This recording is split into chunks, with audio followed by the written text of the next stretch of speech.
ಮಿಲ್ಲಿನ ಕಾರ್ಮಿಕನಾಗಿರುವ ಆ ಗಂಗಾಧರ ನಮ್ಮ ಸಾಲವನ್ನು ಮುಟ್ಟಿಸಿದ್ದಾನೇನು? ಯಾವ ಗಂಗಾಧರ ಸರ್ಕಾರಿ? ಈ ವಿಷಯ ನನಗೆ ತಿಳಿಯಲಿಲ್ಲವಲ್ಲ. ರುದ್ರ, ಸಾಹುಕಾರನೆಂಬ ಶಬ್ದ ಬಳಸಬೇಡ. ಏಕೆಂದರೆ ನಾವು ಮಾಡುವ ಕೆಲಸ ಒಂದೇ. ಎಂದಾದರೂ ಒಂದು ದಿನ ನಮ್ಮ ಕೋಟಾ ನೋಟಿನ ವ್ಯವಹಾರ ಆ ಕಾಕಿಗಳಿಗೆ ಗೊತ್ತಾದಾಗ ನಮ್ಮ ಜೊತೆ ನೀನೂ ಸಹ ಸೆರೆಮನೆ ವನವಾಸ ಅನುಭವಿಸಬೇಕಾಗುತ್ತದೆ. ಅಂದ ಮೇಲೆ ವಿಷಕಂಠ ಎಂದು ಕರೆ, ಅಷ್ಟೇ ಸಾಕು. ಆಗಲಿ ವಿಷಕಂಠ, ಈಗ ಹೇಳು, ಯಾವ ಗಂಗಾಧರ? ರುದ್ರ, ನನ್ನ ಹತ್ತಿರ ಸಾಲವನ್ನು ಒಯ್ದು ಜೀವಿಸಿ ಹಾಗೆ ನನ್ನ ಸಾಲ ಮುಟ್ಟಿಸಿದೆನೆಂದು ಸೊಕ್ಕಿನಿಂದ ಮಾತನಾಡಿದ ಆ ಗಂಗಾಧರನ ಮನೆಗೆ ಬೆಂಕಿ! ಅಪ್ಪನೇ ಆಗಲಿ ವಿಷಕಂಠ, ಬಿಲ ಹೊಕ್ಕ ಇಲ್ಲಿ ಹೊರಗೆ ಬಂದೊಡನೆ ಜೀವಂತವಾಗಿ ಸುಟ್ಟು ಬರುವೆ. ಬೆಂಕಿ ಹಚ್ಚಿ ಅದರಲ್ಲಿ ಆ ಬಿಡೋರಿ ನಾಯಿಯನ್ನು ಸುಟ್ಟು ಭಸ್ಮ ಮಾಡಿ ಬಂದವಳು. ಆಗ ಇನ್ನುಳಿದ ಕಾರ್ಮಿಕಗಳಿಗೆ ತಿಳಿಯುತ್ತದೆ ಈ ಕರ್ನಾಟಕದ ಗಂಡು ಹುಲಿಯ ಗಂಡಸ್ತನ. ಅಷ್ಟಕ್ಕೆ ಮುಗಿಯಲಿಲ್ಲ ವಿಷಕಂಠ ಸೇಡು. ಸೇಡಿಗೆ ಸೇಡೆಂಬ ಘಟ ಸರ್ಪ ಹೇಳಿದಂತೆ ನಿಲ್ಲಬೇಕಾದರೆ ಹೊತ್ತು ನೋಡಿ ತಂದು ಕಚ್ಚಿ ತೀರಿಸಬೇಕು ಆ ಗಂಗಾಧರನ ಹೆಂಡತಿಯನ್ನು. ಹಿಡಿದರೆ ಕೈ ಬಿಡದ ಹಾಗೆ ಏರಿಸಬೇಕು ರುದ್ರ. ಅವಳ ಮುಡಿಗೆ ಕೆಂದಾವರೆ ಹೆಣ್ಣು. ಆಗಲಿ ವಿಷಕಂಠ, ನಿನ್ನ ಅನುಮತಿಯಂತೆ ಆ ಬಿಡಾಡಿ ನನ್ನ ಮಗನನ್ನು ಕೊಂದು ರಮ್ಮೆಯಂತಿರುವ ಅವನ ಹೆಂಡತಿಯನ್ನು ತಂದು ನಿನ್ನ ಮಂಚಕ್ಕೆ ಹಾಕದಿದ್ದರೆ ನಾನು ಕಾಲರುದ್ರನೇ ಅಲ್ಲ. ನಾನಿನ್ನು ಬರುತ್ತೇನೆ.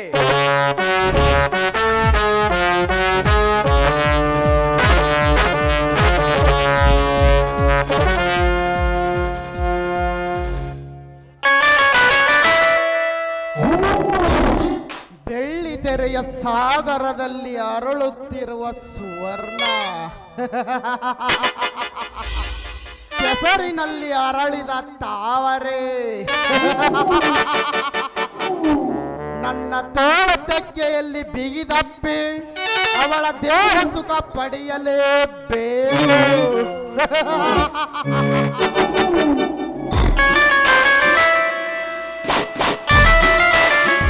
ಅವಳ ತಲೆಯಲ್ಲಿ ಪ್ರೇಮದ ನಾಟಕದ ವಿಷದ ಬೀಜವನ್ನು ಬೆತ್ತೆ ನಾ ಬೆಟ್ಟ ಬಾನ ಗುರಿ ಮುಟ್ಟುವ ಹಾಗೆ ಮಾಡಿ ತೋರಿಸುವೆ ನನ್ನ ಕಳ್ಳನಾಯಕನ ಪ್ರತಾಪ. ಇದೇ ಬಯಕೆಯಲ್ಲಿ ಹುಲಿಯಂತೆ ದರ್ಪದಿಂದ ಮೆರೆಯುತ್ತಿರುವ ಅವರ ಅಣ್ಣನ ಕಥೆಯನ್ನು ಮುಗಿಸಿ ಅವನ ಸರ್ವಾಸ್ತಿಯನ್ನು ಎತ್ತಿ ಹಾಕುವುದೇ.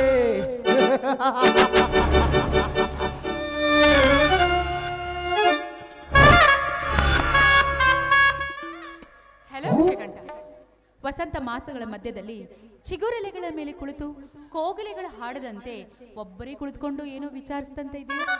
ನಾನು ನಿನ್ನ ಬಗ್ಗೆಯನ್ನೇ ಯೋಚಿಸುತ್ತಿದ್ದೆ ಸುವರ್ಣ. ಆನಂದದಿಂದ ಮುಗಿಲೆತ್ತರಕ್ಕೆ ಹಾರಾಡುವ ಹಕ್ಕಿಗಳ ಹಾಗೆ ನಿನ್ನ ಜೊತೆಯ ಪ್ರಣಯದಾಟ ಆಡುತ್ತಾ ಜೀವನ ಕಳೆಯಬೇಕೆಂಬ ಆಸೆ. ಇದಕ್ಕೆ ನಿನ್ನ ಒಪ್ಪಿಗೆ? ನನ್ನ ಒಪ್ಪಿಗೆ ಎಂದೋ ಪ್ರೇಮಾಭಿಲಾಷದಿಂದ ಆ ಸ್ಥಾನ ನನ್ನ ಹೃದಯದಲ್ಲಿ ನಿಮಗೆ ಕೊಟ್ಟೇ ಬಿಟ್ಟಿದ್ದೀನಿ. ಆದ್ರೆ ಮನೋಬಲಾಶೆಯಾಗಿ ಇಂದು ಕಾಲ ಕೂಡಿ ಬಂದಿತ್ತು ಅಷ್ಟೇ. ಸುವರ್ಣ, ನೀನು ನನ್ನ ಮೇಲೆ ಇಟ್ಟಿರುವ ಪ್ರೀತಿ ವಿಶ್ವಾಸಕ್ಕೆ ನಾನು ಚಿರಋಣಿ.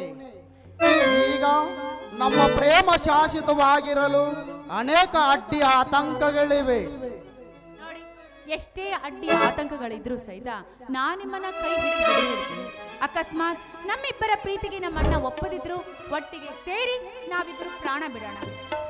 ಹೌದು ಸುವರ್ಣ, ರೋಮಿಯೋ ಜೂಲಿಯಟ್ ತರ ಪ್ರೇಮದಿಂದ ಪ್ರೇಮಿಸಿ ಅವರ ಹಾಗೆ ಪ್ರೇಮದಿಂದ ಪ್ರೇಮ ಸಮಾಧಿ ಹೊಂದೋಣ. ನೋಡಿ, ನಮ್ಮಣ್ಣ ನಮ್ಮಿಬ್ಬರ ಪ್ರೀತಿಗೆ ಒಪ್ಪುತ್ತಾನ ಅನ್ನೋ ವಿಶ್ವಾಸ ನನಗಿದೆ. ಆದಷ್ಟು ಬೇಗ ನಮ್ಮ ಅಣ್ಣನ ಹತ್ರ ನಮ್ಮ ಇಬ್ಬರ ಮದುವೆ ಬಗ್ಗೆ ನಿಷೇಧ ಹೇಳಿ. ಈಗ ಅವಸರ ಬೇಡ ಸುವರ್ಣ. ಯಾಕಂದರೆ ನನ್ನ ಪ್ರಾಣ ಸ್ನೇಹಿತ. ಇಂಥ ಸಮಯದಲ್ಲಿ ಇಂಥ ವಿಚಾರವನ್ನು ತಿಳಿಸಿದರೆ ನಮ್ಮ ಪ್ರೇಮಕ್ಕೆ ಬೇರೆ ಸ್ವರೂಪವೇ ಬರಬಹುದು. ಹಾಗೆಲ್ಲ ತಿಳ್ಕೊಳ್ಬೇಡಿ.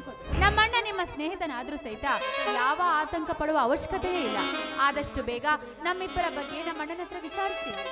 ಈಗ ಅವಸರ ಬೇಡ ಸುವರ್ಣ. ಸಮಯ ನೋಡಿ ನಾನೇ ವಿಚಾರಿಸುತ್ತೇನೆ. ತಾಳಿದವನು ಬಾಳಿದನ ಎಂಬಂತೆ ಹಾಕಿದ ಅನ್ನವನ್ನು ಊಟ ಮಾಡಿದ ಒಳ್ಳೆಯದಲ್ಲವೇ? ಈಗ ಕಾಲಹರಣ ಮಾಡದೆ ಒಂದು ಪ್ರೇಮ ಪಲ್ಲವಿಯನ್ನು ಹಾಡವೆಯಾ? ಹೋಗಿಪ್ಪ, ನೀವು ತುಂಬಾ ಮಹಾರಸಿಕರು. ರಸಿಕತೆ ಇಲ್ಲದಿರುವ ಮಾನವನ ಜೀವನ ಒಂದು ರಸಮಯವಾದ ಜೀವನವಾಗಲು ಸಾಧ್ಯವೇ? ಸುವರ್ಣ, ಹೊರಹೊಮ್ಮಿ ಬರಲಿ ರಸದ ಸಂಗೀತ, ಸುಗಮ ಕಂಠದಿಂದ ಗಾನ. ಹೌದೇ ನನ್ನ ರಾಜ? ಕವಿ ಕಾಳಿದಾಸನ ಓ ನನ್ನ ಶಾಕುಂತಲೆ, ಓ ನನ್ನ ಶಾಕುಂತಲೆ, ಓ ನನ್ನ ಶಾಕುಂತಲೆ.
ಆಯಿತು, ನೀನು ಹೋಗು ಸುವರ್ಣ.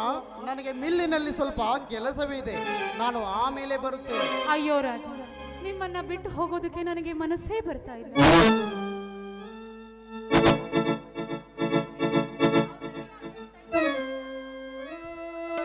ರಾಜ, ಹೋಗೋ ಮುನ್ನ ಈ ನಿಮ್ಮ ಪ್ರೀತಿಯ ಬಾಯಿಂದ ಇನ್ನೂ ಒಂದೇ ಒಂದು ಹಾಡನ್ನು ಹಾಡಬಾರದೆ?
ಕಾಟ ಹೋಗಿ ಬಾ.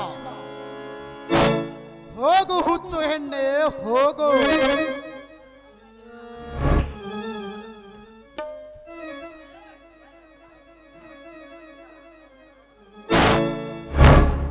ನಾನು ಕಣ್ಣಿಟ್ಟ ನರಸಿಂಹನ ತಂಗಿ, ನನ್ನ ನಯನ ಮಾತಿಗೆ ಸಿಕ್ಕು ಬಿದ್ದ ಅಬಲೆ.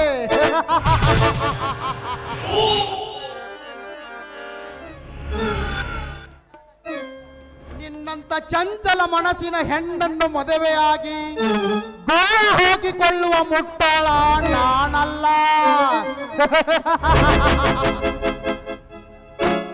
ನಿನ್ನಂತ ಸುಂದರ ಹೆಣ್ಣಿನ ಜೊತೆಗೆ ಚಕ್ಕಂದ ಆಡುವುದೇ ನನ್ನ ಹೊತ್ತ ಗುಣ.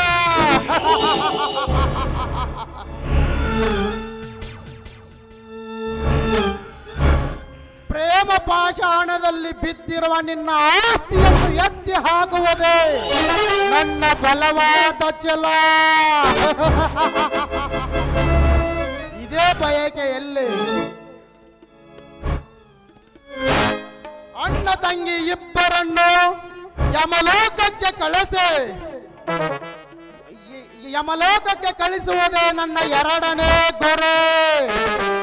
ನಂತರ ಮತ್ತೊಂದು ಹೆಣ್ಣನ್ನು ನನ್ನ ಕಾಮದ ಬಲಿಗೆ ಹಾಕಿಕೊಳ್ಳುವುದೇ ಈ ವಿಷಕಂಠನ ಮೂರನೇ ಗುರಿ.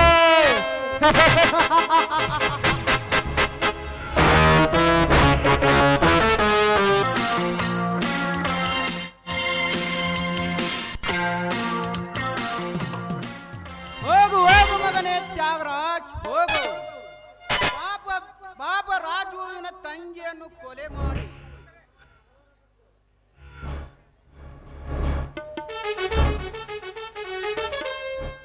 ಬೆಂಗಳೂರು ಬಿಟ್ಟು ಇಲ್ಲಿಗೆ ಬಂದು ವಿಷಕಂಠನೆಂದು ಹೆಸರು ಬದಲಾಯಿಸಿಕೊಂಡಿರೋ ಮಗನೇ, ಬೆಕ್ಕು ಕಣ್ಣು ಮುಚ್ಚಿಕೊಂಡು ಹಾರಿ ಕುಡಿದರೆ ಈ ಸಮಾಜದ ಕಣ್ಣಿಗೆ ಕಾಣುವುದೆಲ್ಲ ಎಂದು ನೀನು ತಿಳಿದುಕೊಂಡಿರೋ ಕಲ್ಪನೆ ತಪ್ಪು. ಗುಬ್ಬಿಯ ಗೂಡಿಗೆ ಕಣ್ಣಿಟ್ಟ ಗರುಡನ ಹಾಗೆ ನಾನು ನಿನ್ನ ಹಿಂದೆ ಏತಕ್ಕಾಗಿ ಬಿದ್ದರೆ ಗೊತ್ತೇನಲೇ ಕುತಂತ್ರದ ನಾಯಿ. ನೀನು ಮಾಡುವ ಪ್ರತಿಯೊಂದು ಹೊಲಸು ಕಾರ್ಯವನ್ನು ಸಾಕ್ಷಿ ಸಮೇತವಾಗಿ ಹಿಡಿದು ಲಂಚದ ಆಸೆಗಾಗಿ ಕೈಗೆ ಬೇಡಿ ಹಾಕಿ ಲಂಚದ ಕಾಕಿ ಎನ್ನುವ ಲುಚ್ಚಾಗಳಿಗೆ ಈ ಕದರ್ನ ಕಾಕಿಯ ಕರಮತ್ತೇನೆಂಬುದು ತಿಳಿಸಿಕೊಡುತ್ತೇನಲೇ ಸಮಾಜಘಾತುಕ. ಇವನ ಜಾತಕ ತಿಳಿಯಬೇಕಾದರೆ ಇವನ ಪ್ರಾಣ ಸ್ನೇಹಿತ ನರಸಿಂಹರಾಜನ ಗೆಳೆತನದ ಚಾಚಿ ಬೇಟೆಯಾಡುವೆ ಕೆಟ್ಟ ಮೃಗಗಳನ್ನು.